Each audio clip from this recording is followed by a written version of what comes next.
How many more voices and how many more pictures of people must we see on these screens without being able to move? Or are we so blinded and hardened that we can no longer appreciate the cries of humanity?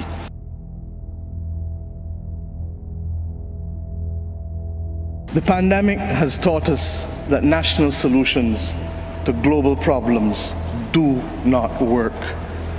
We come to Glasgow with global ambition to save our people and to save our planet. But we now find three gaps. On mitigation, climate pledges or NDCs.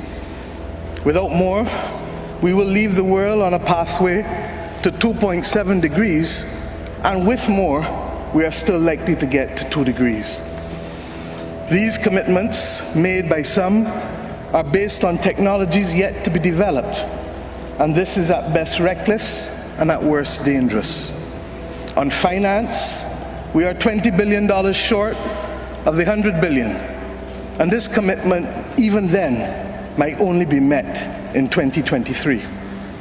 On adaptation finance remains only at 25%, not the 50-50 split that was promised nor needed given the warming that is already taking place on this earth.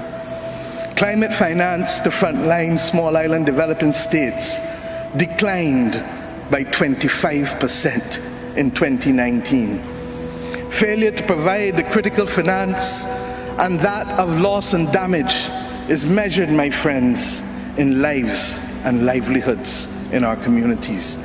This is immoral and it is unjust. If Glasgow is to deliver on the promises of Paris, it must close these three gaps.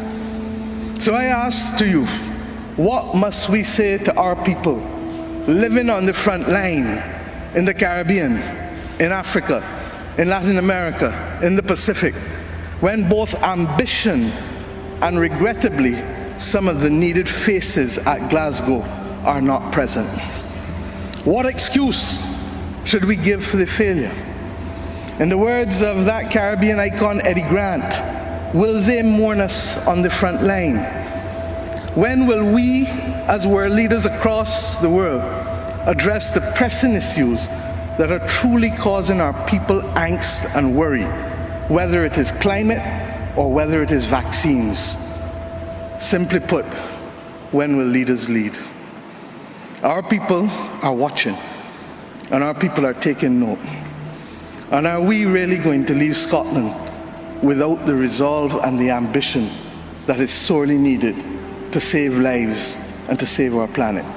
How many more voices and how many more pictures of people must we see on these screens without being able to move?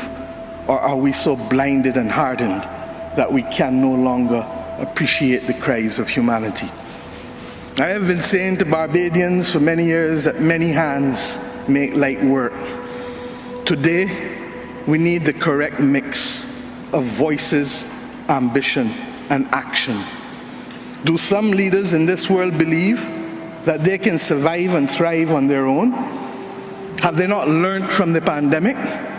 Can there be peace and prosperity if 1/3 of the world literally prospers and the other 2/3 of the world live under siege and face calamitous threats to our well-being? What the world needs now, my friends, is that which is within the ambit of less than 200 persons who are willing and prepared to lead. Leaders must not fail those who elect them to lead. And I say to you, there is a sword that can cut down this Gordian knot, and it has been wielded before.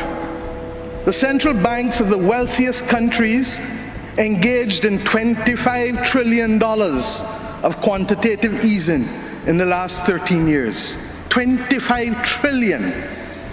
Of that, 9 trillion was in the last 18 months to fight the pandemic.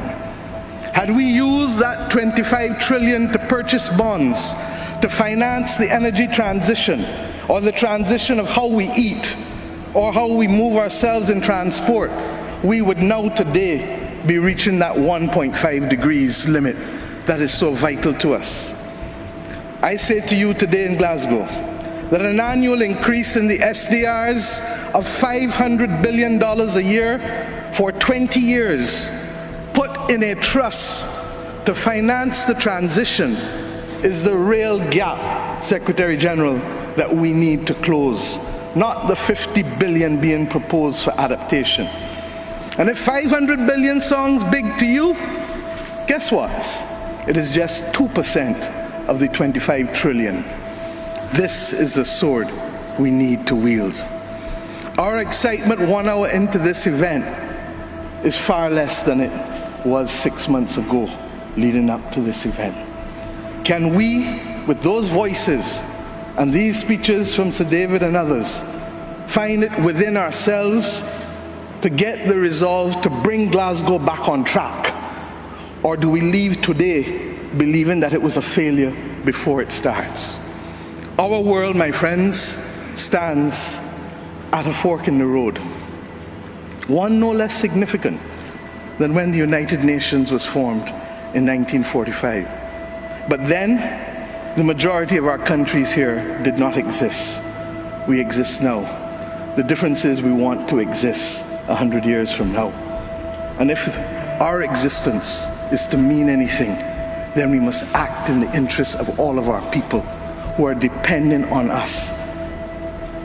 And if we don't, we will allow the path of greed and selfishness to sow the seeds of our common destruction. The leaders of today, not 2030, not 2050, must make this choice. It is in our hands, and our people and our planet need it more than ever. We can work with who is ready to go, because the train is ready to leave. And those who are not yet ready, we need to continue to ring circle and to remind them that their people, not our people, but their citizens, need them to get on board as soon as possible. Code red to the G7 countries. Code red to the G20. Earth to COP, that's what it said. Earth to COP. For those who have eyes to see, for those who have ears to listen, and for those who have a heart to feel, 1.5 is what we need to survive.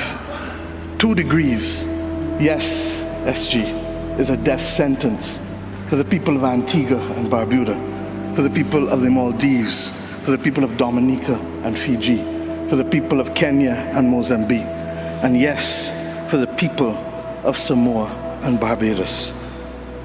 We do not want that dreaded death sentence. And we have come here today to say, try harder, because our people, the climate army, the world, the planet, needs our actions now, not next year, not in the next decade.